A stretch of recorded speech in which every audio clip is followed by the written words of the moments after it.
let's start our conversation with strategy. And strategy is really important because without strategy, you cannot really be successful, in my opinion. Yes, you can have ideas and you can have, off the cuff things to do, but you need to have a long term strategy in order to be successful in most of the things that we do. And that's really valuable, especially when it comes to doing anything online. Because online right now, if you're opening up a website, let's say, that's great. And it's easy to do right now. It's so easy. I tell you, the first website I built was back in 99, 2000, and it was a nice website. It was a B2B website. It took about 7 months and about $300,000 to build and about 10 to 12 people. It was a big team. And that was a complicated process. Now, today in 26, I could build the same website myself with no help on the different platforms using AI, get it done for less than $1,000 and probably have it built in less than a week. It was it's that much different now, and it's changed so much. So putting up a website's easy today. The strategy behind it is what really is going to make it successful. So when you think about what the strategy is when you're launching a product, when you're developing something, whether you're selling direct to consumer or you're selling it through a marketplace like Amazon, you have to have some type of strategy laid out. And we could have long discussions on strategy. There's a lot of different ways to think about it. So for this particular discussion, let's just focus on what does an e-commerce strategy look like and what should it include? Well, the top of an e-commerce strategy should be the consumer, because without the consumer, you can't sell anything. You can't market anything, and you need the consumer in order to grow your business. So that's the very top of the profile. And then we have trends, and we're going to look at some trends today. So you have to have the trends as well, because the trends are going to help you understand what's happening in the marketplace. Then we have the marketing mix, and we call those the 4 Ps: the product, the place, the promotion, and the price. And we'll cover that in more detail. That marketing mix is going to dictate a lot of the things that you do. And if you control those variables, those 4 Ps, if you control those variables, you will be more successful. And you can even change those variables to make things change left or right in your strategy. So that's really important. And then lastly, it's the channels that we pick. And in this case, the channels that we pick are, how do we get our product to market? Right now, most channels are going to include a website, okay? Most channels should include a website. And if they don't, that's a problem, because no one's going to find your product unless you have a website. Now, you can have a product successfully sell on social, do some social selling. That does work quite well. But a website helps validate your product. Sometimes if you're like me and you're shopping on TikTok, let's say, and you come across something on TikTok, you say, oh, that's pretty good and that's a decent price. But then you leave TikTok to go and research the product, maybe to see if you can get it on Amazon at a more reputable buyer, or maybe a different price. But you just want to validate that it's real and that someone's not trying to sell you something that, doesn't exist. I remember in the early days of TikTok shopping, I did do that. I bought something. I spent $100 on something, and it didn't exist. So I lost my money. But so now I just learned to try to research that a little bit more. When you think about strategies, there's nothing. Everything is important. Okay, everything is important. So some will be more present than others. Some will be more relevant than others. And then sometimes it changes. Sometimes you have to really focus in on your consumer because the consumer is suffering. Sometimes you have to focus in on the trends that are happening because the trends are changing in front of us. I'll give you an example of trends changing. within the last few years, all of us have gotten into this Dubai chocolate thing, right? This pistachio flavored Dubai chocolate thing. That was such a big thing. Social media blew it up.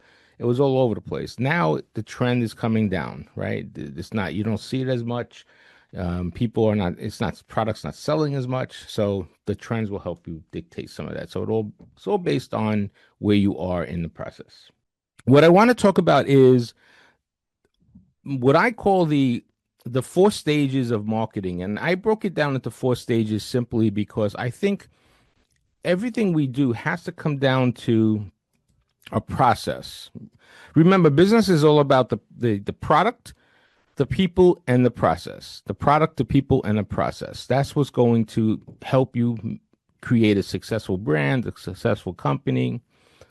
So in this process, we have to have marketing, and marketing is continuous. It doesn't stop. You're always marketing. Everything is marketing. I believe that marketing is the center of our universe. So everything is marketed. Okay. In fact, if I was to ask you, think of something that's not marketed today, you probably wouldn't be able to come up with an idea because marketing is that's significant. So there are basically, for me, four quadrants of this marketing, and it's like a clock that continuously rounds. Step one is to have a goal. So you have to have a goal in mind when you do your marketing. Step two was to create a strategy. So you have to come up with a strategy to perform that marketing. Step three is the execution of it. Because having a goal and having a strategy are great, but if you're not doing it, then it doesn't matter what the goal and strategy is because you're not going to get off the floor. Step four is the measurement. We have to measure everything we do. So measurement's really important. So I'll give you an example. I always like to break this down to someone who let's say every year, the new year comes around, we all say, well, I'm going to be healthier and I'm going to lose 10 pounds, right? Okay, that's our goal. Our goal is to lose 10 pounds. Maybe I want to have what they call a SMART goal, which is specific, measurable, attainable, realistic, and timely. So I want to say I want to lose 10 pounds in less than 3 months. Okay. All right. So that's my goal. Now, my strategy to lose 10 pounds would be to start exercising, moving around a bit, stop eating sugar, right? Don't eat bigger meals, eat less controlled portions, and don't eat after 8 o'clock, let's say, something like that. And maybe drink only on the weekends, okay? If I'm drinking alcohol, because alcohol could help, what your control your diet. Okay, that's my strategy. Great. Then the week comes out and then I start executing. So now I go through execution. And I spend a week, I go through the execution with all those strategies. I come out and I measure, and then I say, uh-oh, I gained a pound. So my goal is still the same. I want to lose 10 pounds, but my strategy and execution are now in question because I didn't lose a pound. So did I execute my strategy correctly? And then I realized, no, I didn't. I actually didn't.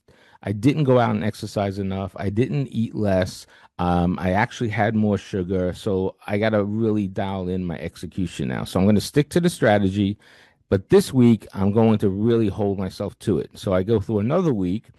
And in my second week, I get on the scale because now I have to measure myself and I see I lost a pound. Okay, great. So my goal, my strategy, execution, measure are working. I do it all over again for the next week. So as a business, that's what you're doing. You're creating a goal, you're developing a strategy, you're executing, and then you're measuring. And you're doing this continuously. And there's no right or wrong here. There are things that are going to work and things that will not work. The key is if you are doing something that doesn't work, you need to make sure you're not spending all your money on it. That's the key. And then if you are doing something that doesn't work, you need to adjust your execution or perhaps revisit your strategy. Your goal should always stay the same. I want to sell X amount of products to X amount of people, but maybe your strategy and your execution needs to adapt. All right, so now let's think about how the consumer finds us because the consumer is out there looking for us, right? And why are they looking for us? Well, they're looking for us because they have a need to fill or they have a want. That's generally how it all starts. You want to buy a pair of red sneakers because you're going to a red sneaker marathon, or you need to get a coat because you're going to a winter vacation or something like that. So the buyer has a behavior that they go through. We call this buyer behavior. And buyer behavior basically is 5 stages. And this is part of the science that we talk about as well in marketing. So everybody, each one of us as buyers goes through this behavior. And it doesn't matter what type of product you buy. You could buy a TV and go through this behavior. You could buy a pair of expensive shoes and go through this behavior. You could be standing in front of a vending machine just buying M&Ms or Cheez-Its, and you go through this process. Okay, so what's the first part of the process in buying behavior? Well, the first part of the process is I have to recognize, the consumer has to recognize that I have a problem. So there's a problem recognition. Okay, so now I recognize that I need a pair of red sneakers as an example. Okay, so now what do? Well, I start looking for this information. I start searching for this information. Right now, today, it's easy because we just jump on our phone and we check, we go in and say, get me a pair of red sneakers, or where can I buy a pair of red sneakers in 7 days, or, what's the best red sneaker on the market, all kinds of different things that we're putting into Google. And now we're using ChatGPT and we're trying to find something. Okay. Then what comes up? Well, what comes up is a series of content items. So we'll see images, we'll see videos, we'll see blogs, we'll see ads. That all comes up, and that is the content. And then we start looking at this and we evaluating. Oh, we also see reviews, right? So we see a product we like. Maybe we check out a review and say, oh, that's interesting. I like it has 10 reviews. It has 100 reviews. It looks like it's a good price. Then I start making my decision to make a purchase. So I go ahead and I buy something. Okay, so now I bought those red sneakers because I need them for a red sneaker marathon. So I buy them from a store I never bought before, and they ship them to me. They come in 3 days, and then the next part of the process, when we talk about the buyer behavior, the next part of the process is what we call post-purchase behavior. Now, post-purchase behavior means this. You're going to get the product, and only 3 things could happen when you get the product. You're either going to put the shoes on. You went to the red sneaker marathon. You put the sneakers on. They came okay. They looked okay. You put them on your feet. You did your thing, and then you came back. You threw them in the closet. Okay, so neutral. Nothing really happens. Most products and services are going to be like that, right? Think about all the products you buy. You get it. You use it. That's it. Now, the other 2 things could happen. One is very negative. Oh, my goodness, these are the worst red sneakers I ever received. I can't believe it. They're so cheap. I can't believe I paid $50 for this. So now you're going to give them negative reviews, right? So you're not happy with that. So that's not a good place to be if you're an e-commerce website, because now you basically pissed off a customer and you're not going to get them to that next stage of retention. The opposite of that can also happen. These are the best sneakers I ever had. I can't believe I only spent $50 on these. I can't wait to buy another pair. I'm going to tell everybody about it. Happy face, thumbs up, right? Okay. That's where we want our consumer to be. We want our consumer to be in that happy face, thumbs up, because then we get them to come back and buy again. And that's really important. So as consumers, we go through this behavior process. And if you think about the next product you buy, think about these stages. This is all built into our brain. And as marketers, we tap into this. The first step is I have a problem. The second step is I look for information to help me solve my problem. The third step is I evaluate the problem that I'm having. Then I make a purchase decision. And then the last step of this behavior is, okay, am I happy or not happy? Or does it matter in my life that I made this purchase decision? That's what the science of buyer behavior is. So now, how do we tie that behavior with what we call the marketing funnel? Now, the marketing funnel, sales funnel, e-commerce funnel, it has a lot of different names, but basically the idea of this funnel is that There is a process where someone comes in to your line of sight, into your business, and goes through your business and hopefully stays in your business. Okay. So this is where we see a lot of companies have a hard time understanding because you have to market to your customer along this journey. So the process starts the same. The consumer always starts with a problem or has a need to be filled. So now remember that buyer behavior. I need something. I have a problem. I have to look what's going on. So I start searching for things. And now I become aware of your company, aware of your product. I see an ad, maybe I see a blog, maybe I see a video on TikTok. And now I say, oh, that's an interesting red sneaker. Maybe I'll buy that when I need a red sneaker. And I just put it in the back of my head. And then when I need a red sneaker, I'll remember your brand, hopefully. And they say the rule of thumb is 7 times. It takes 7 times for someone to remember your brand. 7 communications, 7x, okay? So they would have to see your ad 7 times. That's why if you're thumb scrolling on any Instagram or TikTok feeds, you're going to see the same ad 5, 6, 7 times because it takes a few times for you to recognize that that's happening. Okay, so now I start considering this because now I'm getting ready to buy a red sneaker, and I remember Professor Ken's red sneaker. I remember his video from TikTok, so I remember the brand, so I start looking them up and I check out the website. And I'm looking at the website, and then I give you my email address because I want to learn a little bit more about the company, or maybe I'm looking normally for a discount, right? Maybe I can get a 10% to $20 off, whatever it is. So if I join an email list, you should get some type of discount back. That's what the consumer expectation is. Okay, I get that. I'm considering it, and then I see a pair that I like. I make the conversion. This is called middle of the funnel now. The last 2 pieces were top of the funnel. I make the conversion. I buy something. That's great. Now what happens? Now you get into that buyer behavior fifth stage, which is post-purchase behavior. Now I either like it, I don't like it, or it doesn't mean anything to me, right? I just bought red sneakers and that's it. So in this case, I like it. I really like the product. Thumbs up, happy face, all that stuff. Give you a good review. And I say, I'm going to buy another pair of sneakers from Professor Ken's Sneaker Shop. And I check out his websites. I'm on your email list. You send me another email. And now I buy a pair of black sneakers and a pair of white sneakers. And now I've got 3 pairs, and I didn't have any 6 months ago. And now a year later, I have 7 pair of sneakers, and I'm buying at least 3 or 4 times a year now for the last couple of years. So now I moved into retention because you kept me for a couple of years into becoming more of a brand champion.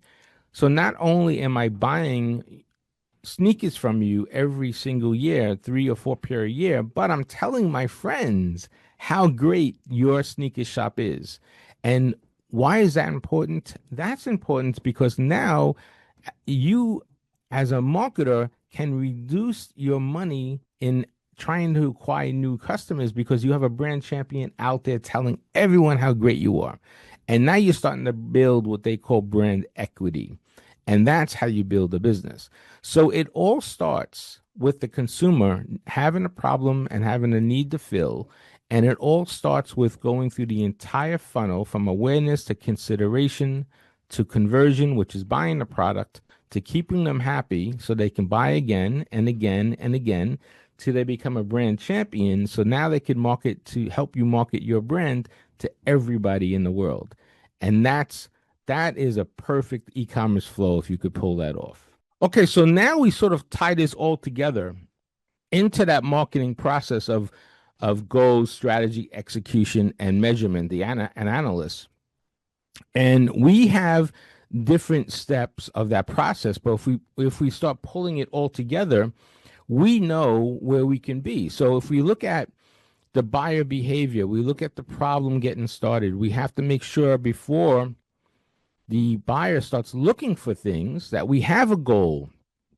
I want to sell to X amount of buyers, right? So our goal is to sell more units. We have to have a strategy. So that means having a good website, having a good TikTok feed, having good ads, having good content. That's all part of the strategy. Good pricing, good product, good logistics, how to get it there. That's all part of the strategy that we're hitting goals. And then we go out and we start to execute. That's about where the consumer is going to come in, because the consumer is going to start seeing all the ads we're doing. They're going to see the content that we're putting out. They're going to start to see the product. And now the product is going to take life. And we're going to go through that process, and they're going to look for it and search it and consider it. And this is where we're analyzing it, because now we're looking at the consumers as they start buying or start researching. We're going to start learning more about the consumer. And we're analyzing all the things that we're doing up until this point. Is the strategy we're doing, is that working based on the execution? We're looking at that. Are people just looking at our homepage and leaving? We're looking at that. Are people not engaging in our social media? We're looking at that. Then we look at them when they make a purchase. Are we keeping our customer happy? We're analyzing that. Are we keeping them satisfied with the returns? If there's any returns, we're satisfying that. Then we look at their retention. Are we analyzing that? Are we keeping a lot of customers? Are we losing customers? Are they coming back and spending more money with us? How much more money are they spending with us? We're measuring everything because we want to get better every single time. And at the end of this whole process, there's something called that CLV, which we discussed. CLV is customer lifetime value. I eventually want you to become a brand champion so that you're spending money every year and you're coming back and giving me business for at least 5, 10, 15 years.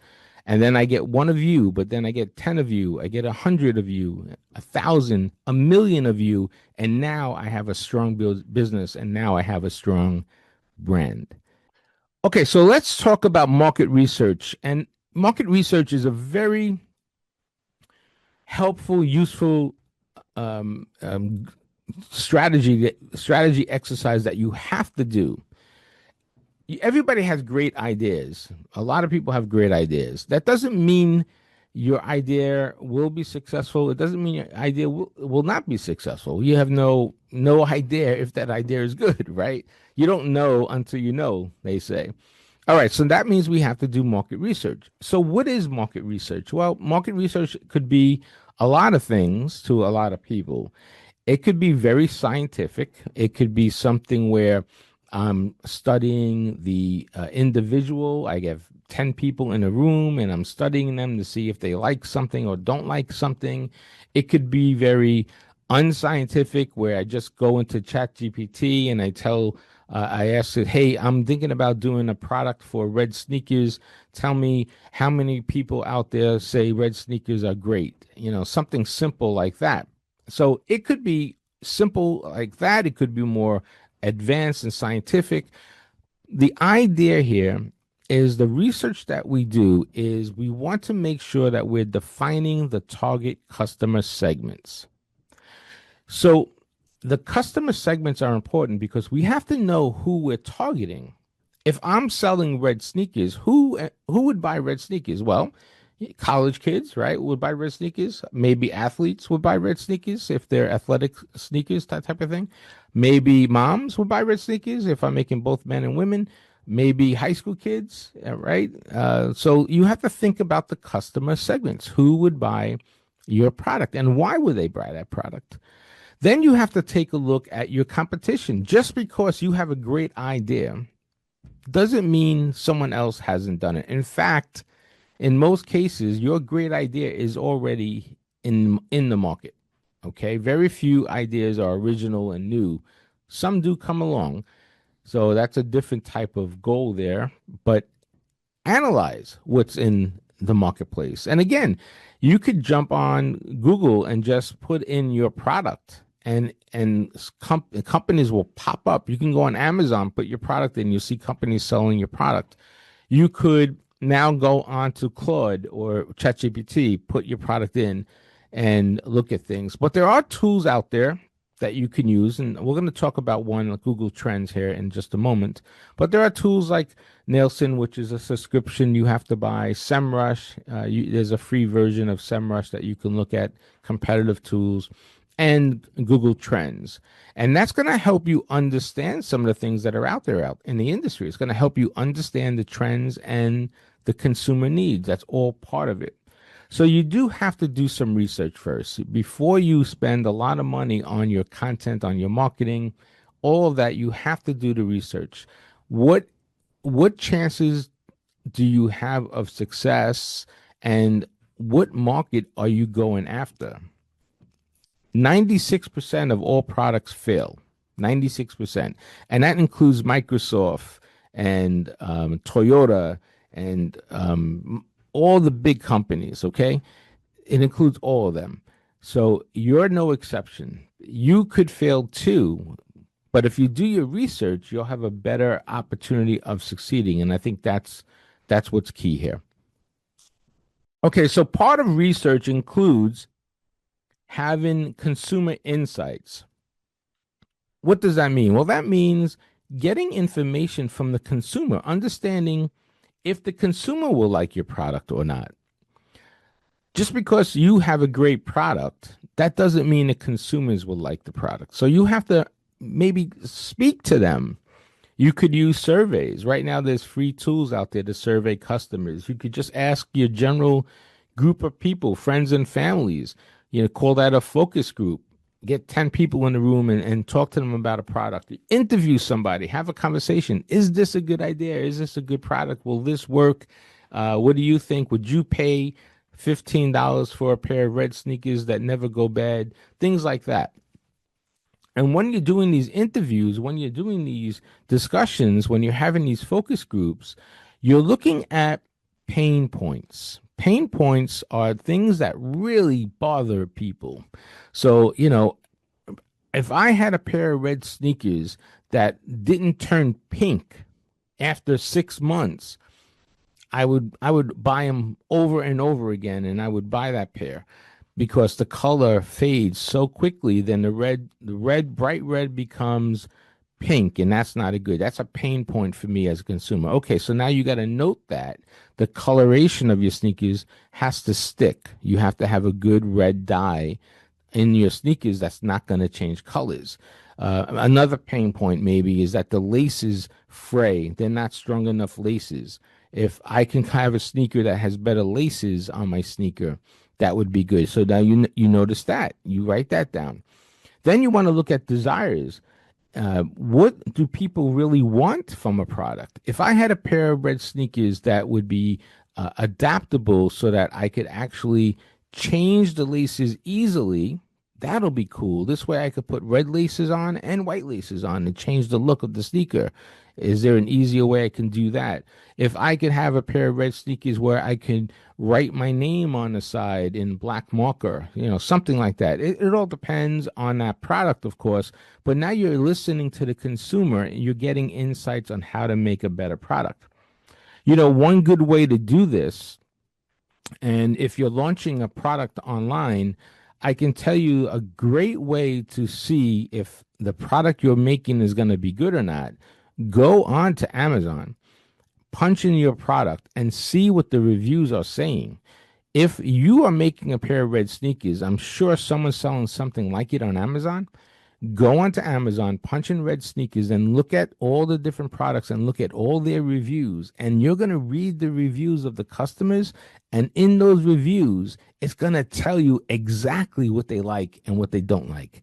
So now you're getting real data from customers that you can use to make your product even better. You could do that with any product. Any product you could do that with. You could do the same thing with Google reviews too, but look at what the customers are saying. Then the next thing you want to do is create what we call a buyer persona, and we'll spend some time talking about that. But a persona is an individual that will buy your product. It's a group of individuals, all the same type of individuals that will buy your product. So they have to want a pair of red sneakers, they have to buy a pair of red sneakers. They're all part of that same group. And then you start identifying who they are and what they need. And then you pull these things together. So you have to do some type of consumer research as you're getting out your product. And your consumers will tell you things. So listen to what the consumers say. Your shoppers will tell you what's going on. And that gives you an opportunity to make some changes if it's not so expensive to do so, right? Okay, so now let's talk about trends. Trends are great because a trend can really help you take advantage of what's going on in the marketplace. A lot of the products these days that you see, let's say, I don't know if you're thumbing through TikTok as an example. TikTok is great with showing you products that are trending right now.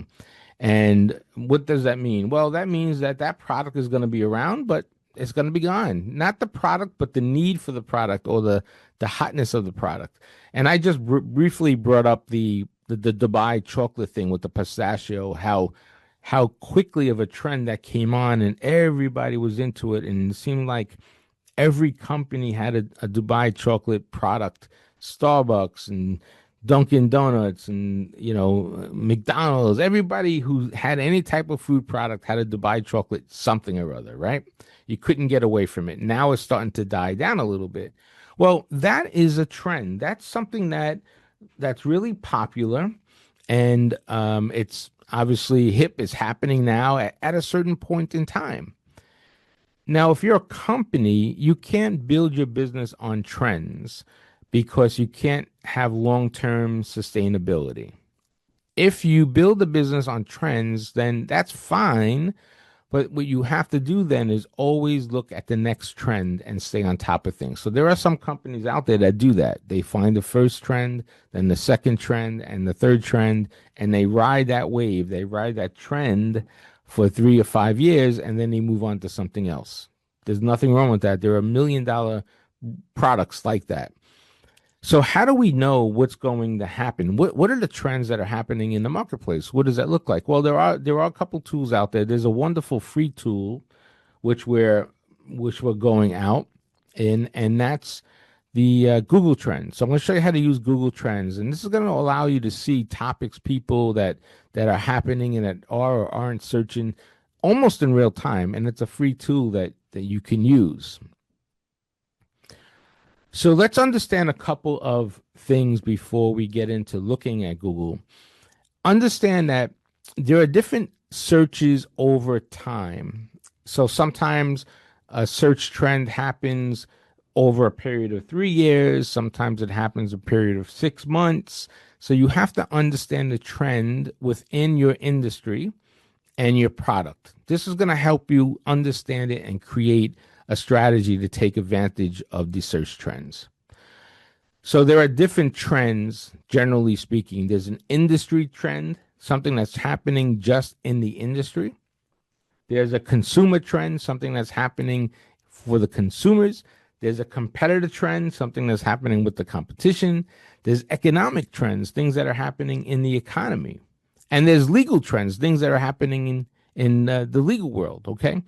So as a company, as a product, you have to research this. You have to understand, are there trends that will affect my business, or are there trends that I can use to make my business stronger? Okay, we're going to come back to Google Trends here in just a second. This is how we get to it. But one exercise that I always use is looking at search words. Now, remember, a search word, a keyword, is something that people are going to look up. And if Google sees that that word is trending or popular, they're going to note that, and you'll be able to see that in the trends, which is great.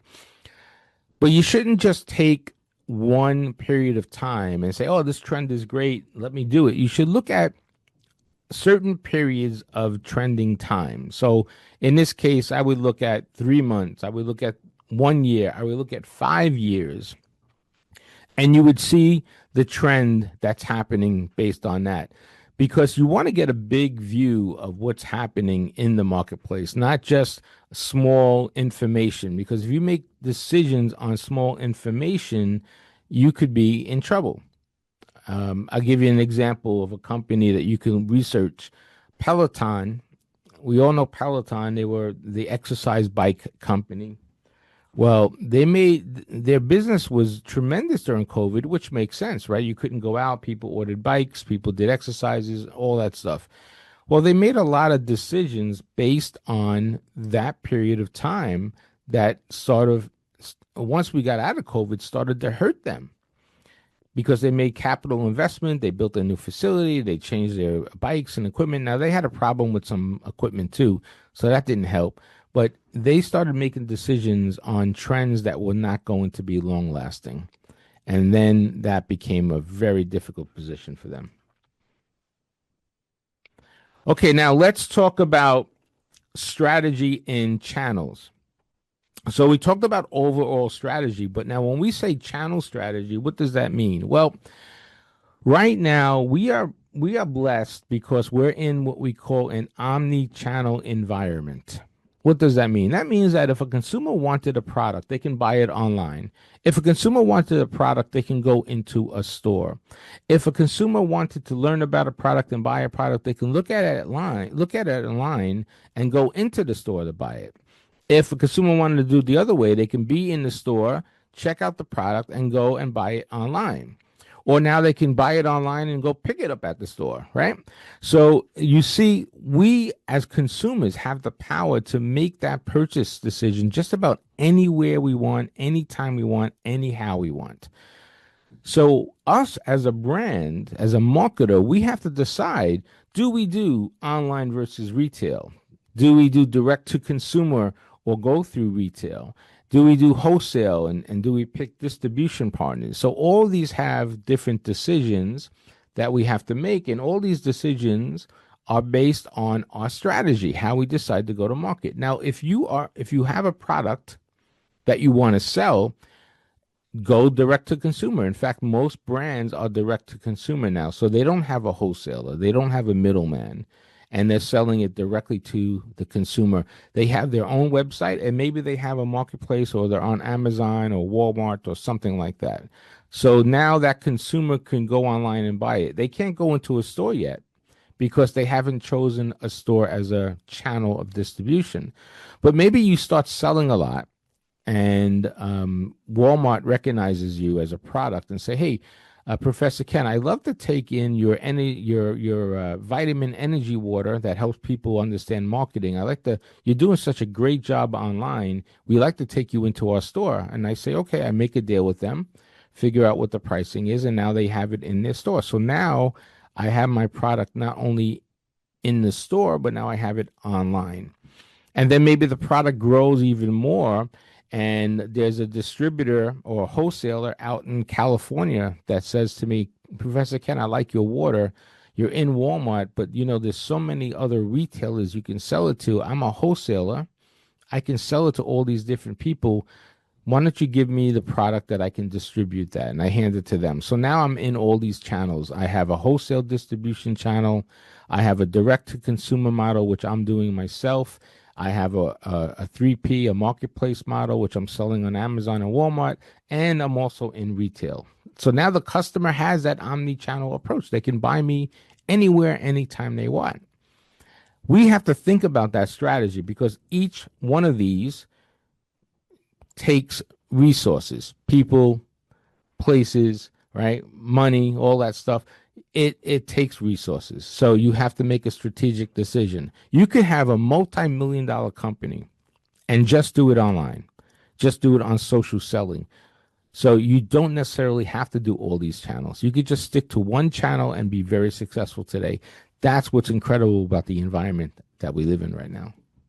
Every channel can be implemented. Every channel needs a strategy. Every channel needs investment. So let's break it down quickly. So you have a new product. You want to sell it on Amazon. Okay, that's easy. You got to just get a seller's account, go on Amazon, set up the product, pay the monthly fee, get approved, and you're selling on your product on Amazon. It'll take you a week to do that with the approvals. Very quickly, easy. All right.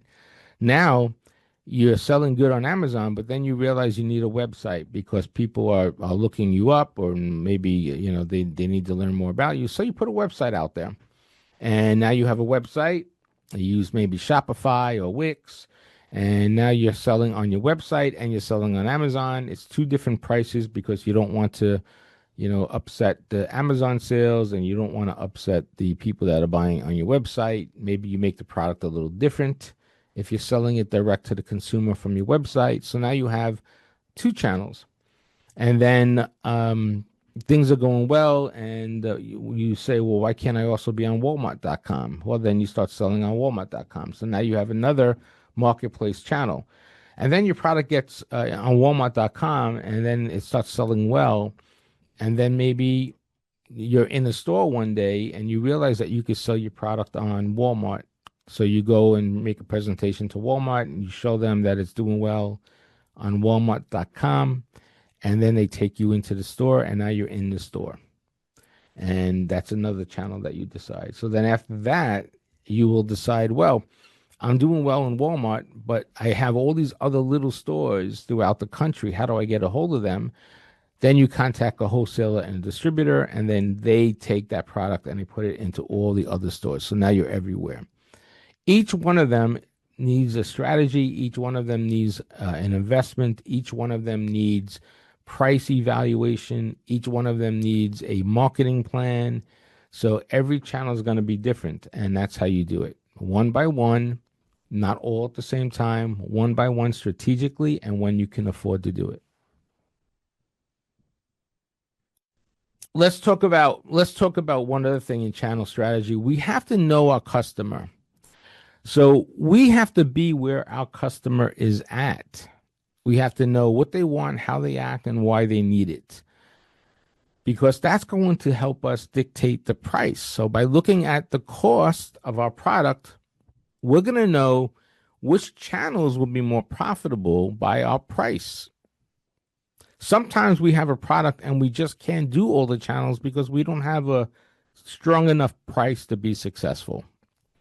And then you also want to look at what we call easy access to make sure that the channels you choose are easy to get to and buy from. So whatever you decide to do, you have to make sure that you're calculating where your customer is, how they act, why they want to buy it in that particular channel, what your price is. So you got to make sure you're making money and everybody in the chain is making money. And then you got to make sure that a customer could easily get to a product because that's really valuable. You also have to think about control. Can you keep an eye on the things that are happening in the marketplace? Can you improve the process? Can you keep up with the change in market? What about collaboration? Is there a way to work with your distributor, to work with the people that are touching the product, that have a stake in your company? Can you tie that together? And then you also have to think about the competitive advantage. Do I have a competitive advantage to beat other companies? Can I use my strengths to be better than someone else? Can I use my core competencies to be better than someone else? What is going to separate me from my competition? So that's some of the decisions that have to go into choosing a channel. The best way to do this is one channel at a time profitably. The easiest way to do this is to start something online, whether you do it through Amazon or your own website. I would probably say if you have a new product, you start on Amazon because Amazon already has the marketplace and you're going to get found on Amazon quicker than you'll get found on a website. I would start a new product on Amazon first, then open up a website, then open up another .com retailer, and then try to get into retail and then try to get into national distribution. That process could take years. Not months. It could take years. And it should take years because it takes time to build things up and it takes time to get the investment going. So you can go into your normal search bar, and I'm just going to start from the beginning here and just type in Google Trends. Okay, you see you do Google Trends, and right away Google Trends is going to populate. There's a bunch of different things there. So it's easy to get to. You could just put in Google Trends in the search bar as well, and it will come up. Okay, so now here we are in Google Trends. It's an incredible tool because what it does is taking everything that people are seeing and doing and giving you information on it. So as you scroll down, you see here's some of the most interesting things that are happening in the last 24 hours. As you see, I just want to make sure everyone sees my screen here. Okay. And you see, you go to a deeper dive. The Olympics are happening right now. Super Bowl, right? That just happened. AI trends, year search in 25. And then they have trends on TV. So you see different things. They all have these large, big buckets. The best of, what is, advanced, all that stuff. Understanding the data. You could take a class here. You could do all of that. Okay, very comprehensive dashboard. If you go to trending now, you could see all of the trends that are happening right now within the last 24 hours. So, in the last 24 hours, across all categories in the US, because we're in the US here, here's the top trending information. Okay. Thunders versus Lakers, Pistons, Hornets, Grizzlies, Warriors, Clemency. So, a lot of basketball stuff, right? So as you move down, you see this is all the stuff that's trending, and it gives you a little trend chart when it's trending, when it's not trending, and then it also over here gives you a trend breakdown about what additional words people are looking for. Now, if I take that same 24 hours and let's just make that the last 7 days, let's see how this changes. Okay. So now you see what happens in the last 7 days. We all know that the Super Bowl was this weekend. We all know that the Olympics are happening right now. So you see trends in the last 7 days. Winter Olympics is top. Ricky Martin, he's back in the news, right? He did a performance during that Super Bowl performance. And then you have Olympic medal count, Olympics. So you see, these are all the things that are happening right now in the last 7 weeks. If I wanted to know what's going on longer, I can come in here and I could change this as well. I could also change categories. So I can make any category. Let's say I just sold food and drink. All right, let's see what's happening in food and drink. Let's see what's happening in the last 7 days. So here are all the trending things that are happening in the last 7 days. And I'm going to do it by top to bottom. So here's Pizza Hut, National Pizza Day, Super Bowl. I don't know if we know this, but Super Bowl, everyone sells, I think pizza is as big as days on Super Bowl. Super Bowl and Halloween, I think, are the two big days for pizza. Bahama Breeze, McNugget Caviar, M&M Recall. I didn't know there was an M&M Recall, but that's there, right? Chipotle. So you see all these are trending in food and drink. Let's say I did autos and vehicles. What's happening? Well, let's see. These are the top searches for autos and vehicles. Okay, so now you get a sense of what you can do with some of this. You could also come in here and change the location. You could change the trend status in terms of what's hashtagging or not, and you could change it by the volume, either title, recency, or relevance. All right, that's basically a quick look of what they're doing. Now, let's say I wanted to search something. Okay, let's say I wanted to search something. So let's put in a search word.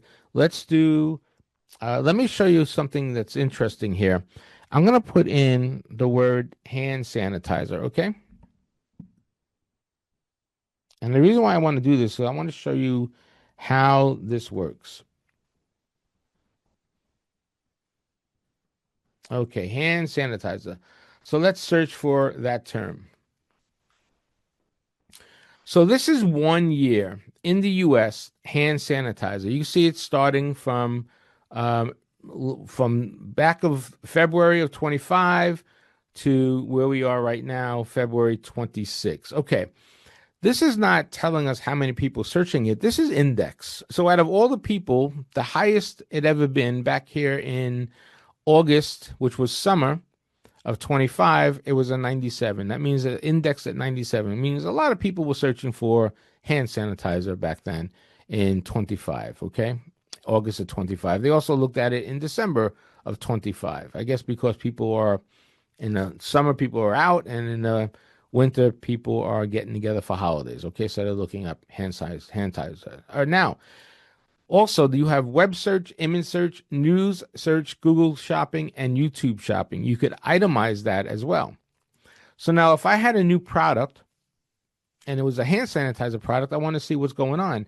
But now look at the magic of how Google Trends can help you. So that's the past year. But let's go ahead and let's custom this. Okay, let's hit a custom. And let's start this, not the past year. Let's start this in 2019 of February. And let's let it go to, let's see if I can pick 2019 here. 2019 February. Okay, I don't know why it's not letting me take it, but let's see. And let's end it now here. Okay, so we're running from 2019 to 2026. Okay, now let's hit OK and watch this graph chart change. Okay, so look at this chart. This chart is telling us what? This chart is telling us that something incredible happened here because the rest of these years are just it's normal, right? But then something happened over here. Well, if I put my mouse on that, it was February to March of 2020. We all know what happened that year. That's COVID, right? So you can use Google Trends to tell you what is happening in the marketplace, in the world. If I added, let's add bicycles to this because bicycles during COVID also sort of took off too, right? Well, not the song. That's a mistake. I don't know how that happened there. Okay, perfect. All right, so now here's bicycle compared to hand sanitizer. What does that tell me? Well, that tells me that hand sanitizer outsearched bicycle.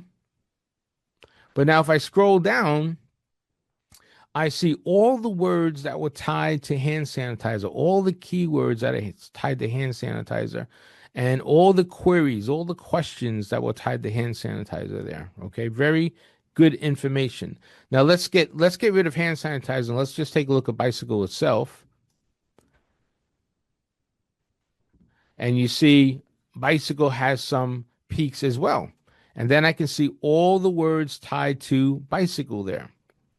Now, this is good because I can now drill into any of this. So if I had a product or a service, I could take a look at what's happening in a particular word. So now let's go ahead and let's do Dubai chocolate. Let's take a look at what that looks like. Dubai chocolate.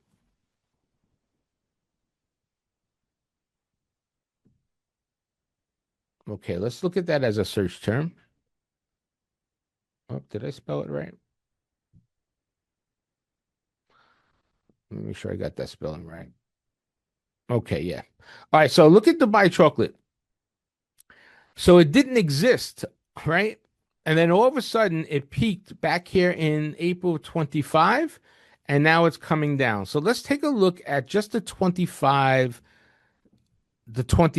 number. Let's look at the past year. Let's see what that graph looks like. Okay, so up and down, up and down, up and down. But now if you look at the peaks, it's lower. So you could see that Dubai chocolate has its pluses and minuses, but it looks like to me, all the downs, it looks like to me that that trend is coming down. So now if I was thinking about making a new product and it was all Dubai chocolate, I would have to say to myself, did I miss it? Because all these trends are heading down. It's the wrong direction. I got to be careful. So that's something to think about. And then you could look at not only the web search, but you could look at Google Shopping. Let's see how it looks on Google Shopping. Very flat. Does it really do anything there for us? Does it do anything with YouTube search? Nothing. Just very flat too. So nothing happening with that product. So just a general web search will give you the information.